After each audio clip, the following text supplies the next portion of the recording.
Welcome to the podcast number 4. This is Imran Najib. We are reading Stray Reflections, a private notebook of Allama Iqbal. Today we are going to read Stray Reflections from 41 to 60. Let's start. 41. Modern Science and Democracy. Ideas act and react on each other. The growing spirit of individualism in politics is not without its influence on contemporary scientific thought. Modern thought regards the universe a democracy of living atoms. 42. The relationship of ideas to their historical context. The progress of thought cannot be divorced from other phases of human activity. Our histories of philosophy tell us what various people have thought, but they give us no information as to the various causes, social and political, which have determined the character of human thought. To write a complete history of philosophy would certainly be a tremendous task.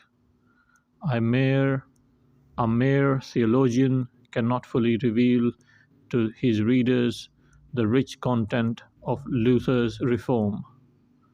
We are apt to isolate great ideas from the general stream of man's intellectual activity. 43. Polygamy. The institution of polygamy was never meant to be a universal institution. It was permitted to exist in order to meet certain difficulties which are not peculiar to Muslim society alone. The worst of permitted things according to Islam is divorce.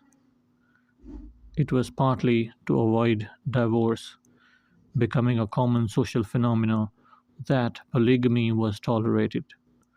One of two social evils, divorce and polygamy, evils if universalized, the later is certainly the lesser.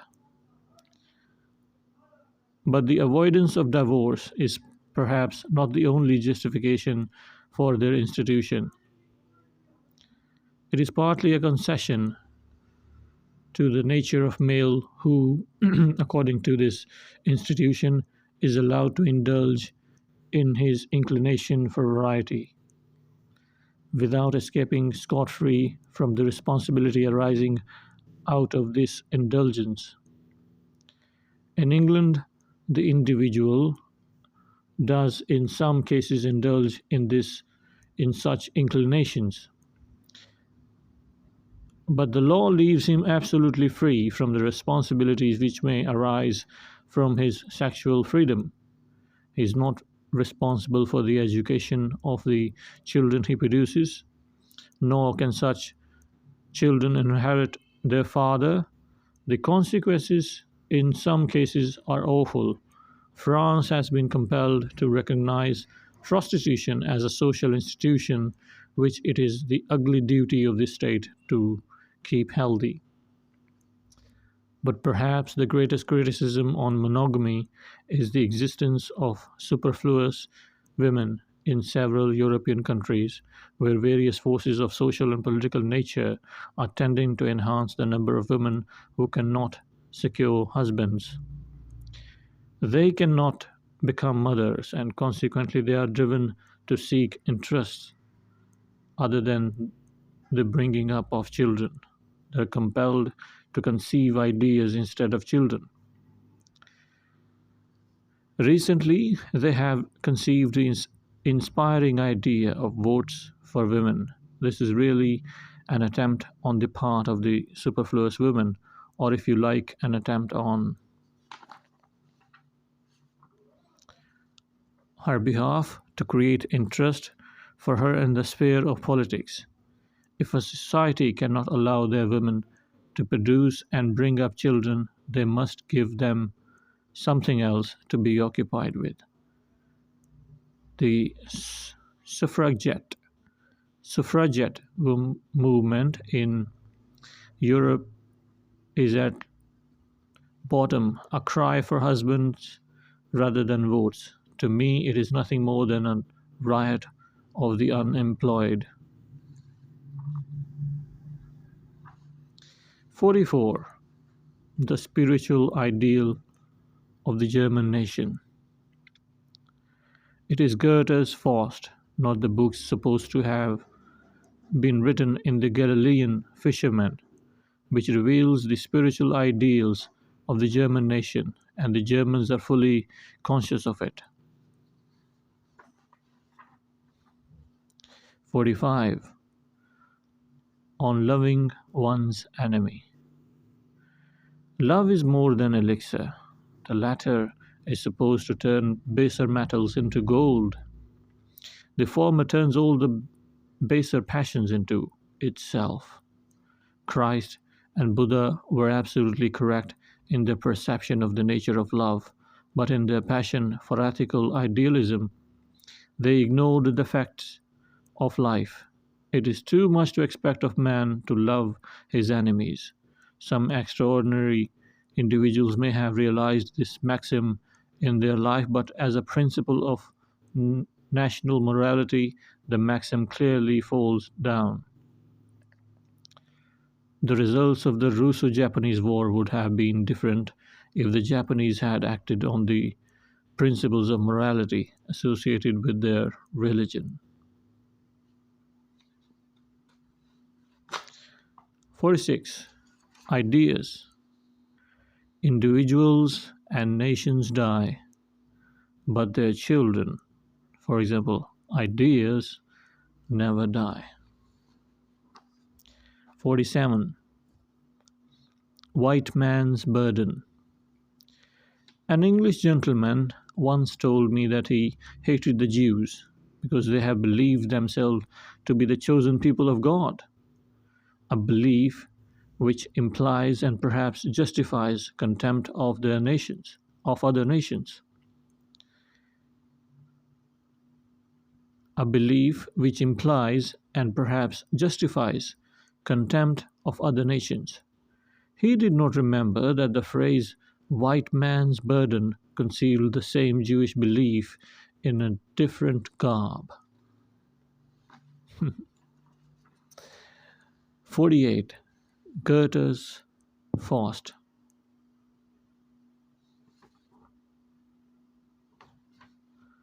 Goethe picked up an ordinary legend and filled it with the whole experience of the 19th century. Nay, the entire experience of the human race.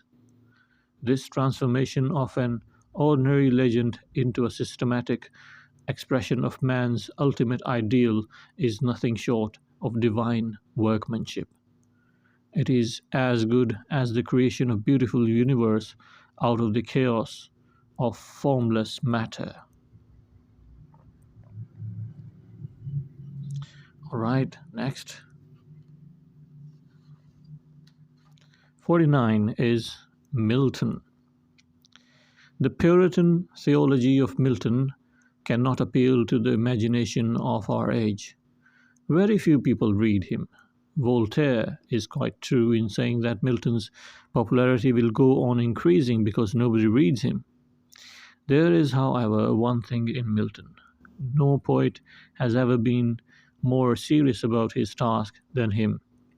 His style, a gigantic architecture consecrated to false deities, will always stand untouched by the palsied hand of time.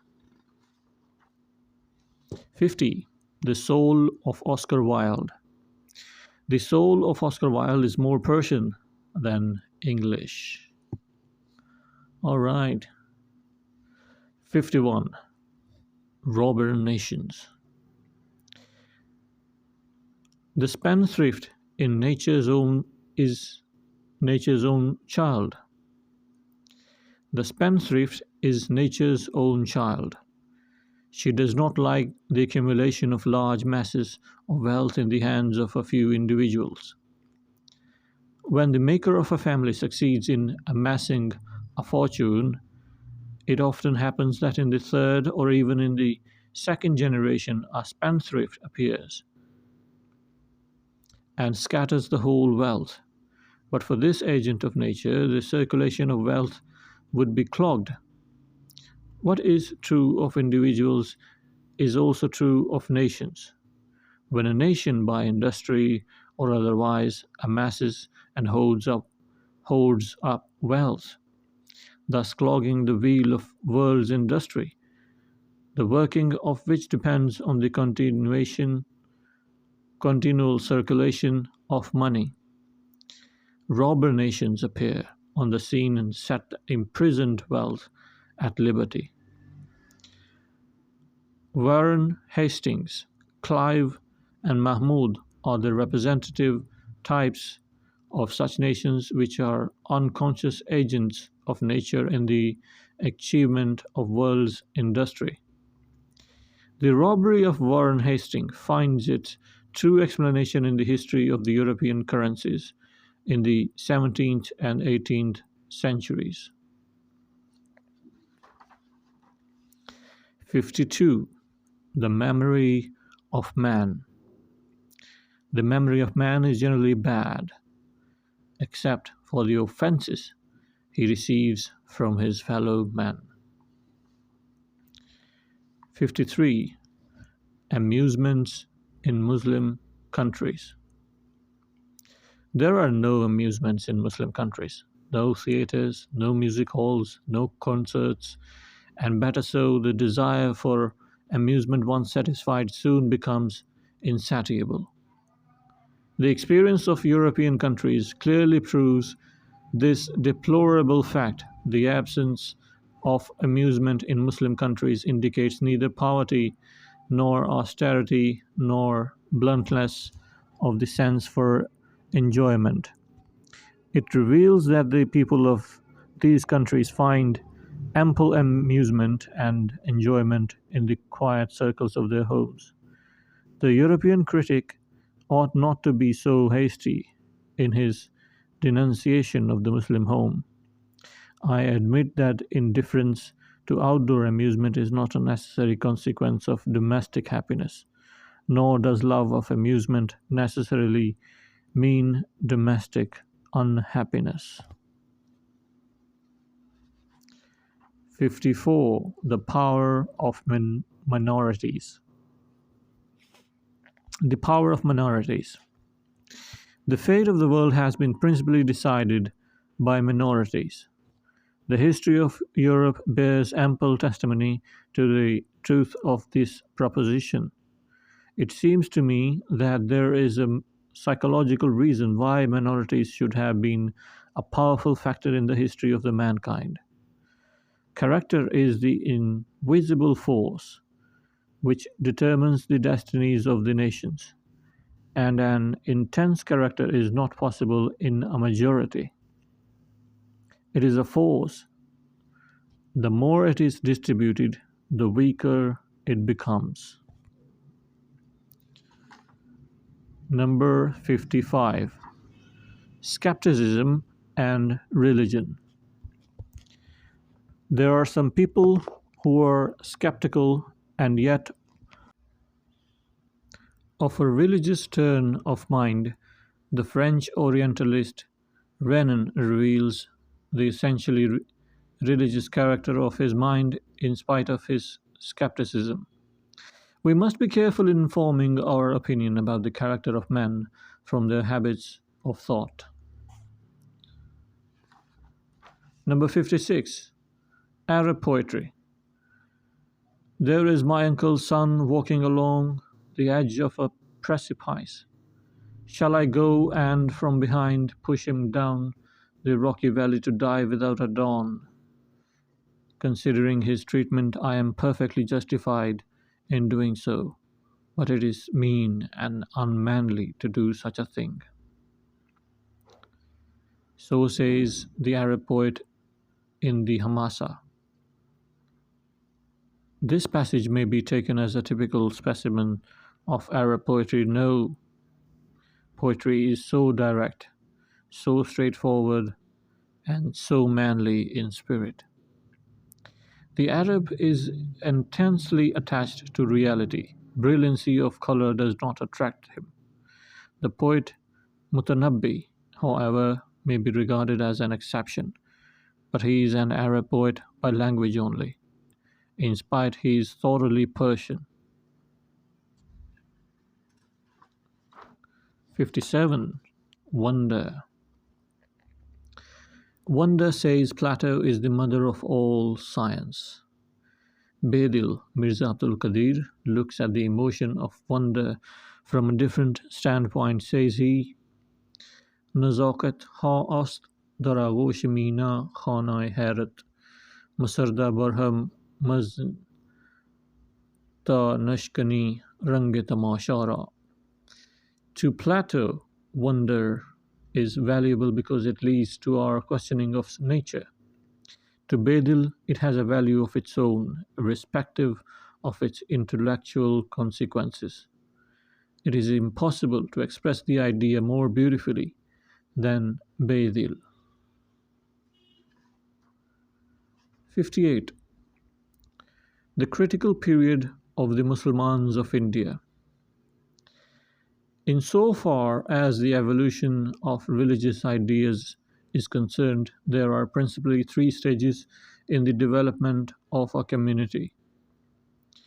Number one, the attitude of skepticism towards traditional religion, a revolt against dogma. Number two, but the need of religion as a social force of great value is at last felt, and then begins the second stage, an attempt to reconcile religion with reason. Number three, this attempt leads necessarily to difference of opinion which may have awful consequences for the very existence of a community. Difference of opinion, if not honest, and unfortunately it is generally not honest, must lead to utter disintegration. The Muslims of India are now in the third stage, or perhaps partly in the second, partly in the third. This period in the life of our community appears to me to be extremely critical, but I'm glad that there are forces of different nature at work which have a tendency to preserve the solidarity of the community. Through their influence, I fear will not will be only I fear will be only temporary. 59. The interpretation of history. History is only an interpretation of human motives, and since we are liable to misinterpret the motives of our contemporaries and even if of our intimate